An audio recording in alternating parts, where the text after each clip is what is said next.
उत्तर प्रदेश के मुख्यमंत्री योगी आदित्यनाथ आज रविवार को महाराष्ट्र के पुणे दौरे पर हैं। इस दौरान मुख्यमंत्री योगी आदित्यनाथ ने वेदश्री तपोवन मठ में अत्याधुनिक गुरु गोविंद देव गिरी महाराज से मुलाकात की, साथ ही आलंदी पुणे में आयोजित गीता भक्ति अमृत महोत्सव में शामिल हुए। इस बीच उत्तर प्रदेश के मुख्यमंत्री योगी आदित्यनाथ ने कहा कि भक्ति से उपजी ये शक्ति ही दुश्मनों की दांत हमेशा खट्टी करती थी।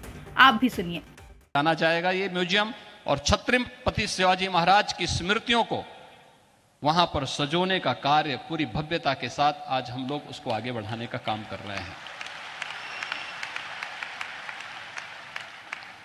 आदरणीय प्रधानमंत्री जी ने उत्तर प्रदेश में एक डिफेंस कॉरिडोर की घोषणा की।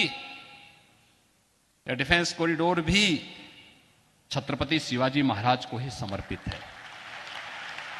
भारत की रक्षा सेनाएं आत्मनिर्भरता के लक्ष्य को प्राप्त होंगी, इस दिशा में कार्य भी वहां हो रहा है।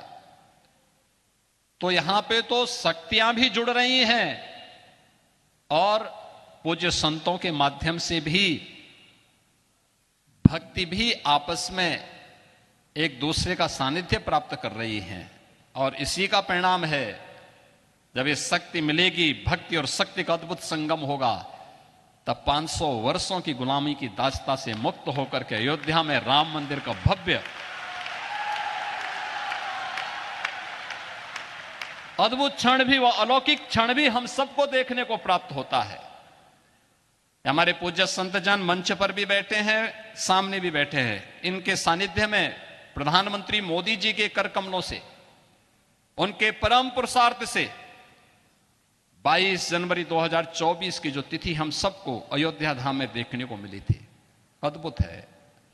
और ये नई अयोध्या, ये भव्य दिव्य और नव्य अयोध्या आप सबको भी अपनी ओर आमंत्रित कर रही है। और उसी आमंत्रण के साथ आज हम सब पूज्य स्वामी गोविंद देव गिरी जी, जिन्होंने अपने लिए नहीं, सनातन वैदिक धर्म के लिए अपना सब कुछ समर्पित कर दिया, पूरे देश के अंदर, पूरी दुनिया के अंदर वैदिक पाठशालाओं की स्थापना करके श्रीमद् भगवत गीता के संदेश को जन जन तक पहुंचाने के लिए वेद पाठी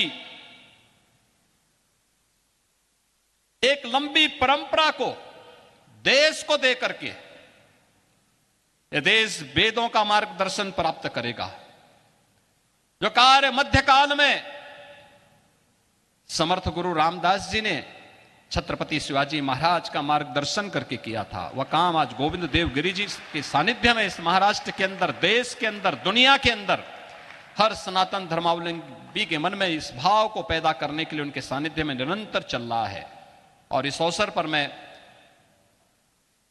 उनके जीवन के 75 वर्ष पूर्ण होने के इस अवसर पर, जब 75वें वर्ष में प्रवेश करने पर, गीता भक्ति अमृत महोत्सव के इस आयोजन के अवसर पर उनके प्रति हृदय से उनका अभिनंदन करता हूं।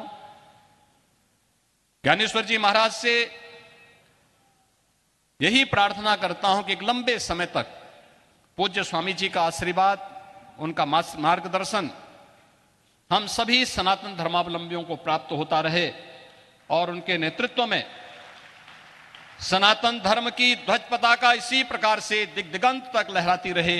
इस विश्वास के साथ आप सबके प्रति भी मैं इस गीता भक्ति अमृत महोत्सव के अवसर पर अपनी हृदय से इस भव्य आयोजन के लिए बधाई देता हूं, आयोजकों के प्रति अपनी शुभकामनाएं देता हूं और आप सबको अयोध्या के लिए भी सादर आमंत्रित करते हुए अपनी वाणी को विराम देता हूं। जय जय Sitaram. Bureau report, India public खबर। फिलहाल के लिए इस खबर में बस इतना ही। देश और दुनिया की ऐसी ही तमाम बड़ी खबरों के लिए हमारे YouTube चैनल को सब्सक्राइब करें और बने रहें इंडिया पब्लिक खबर के साथ।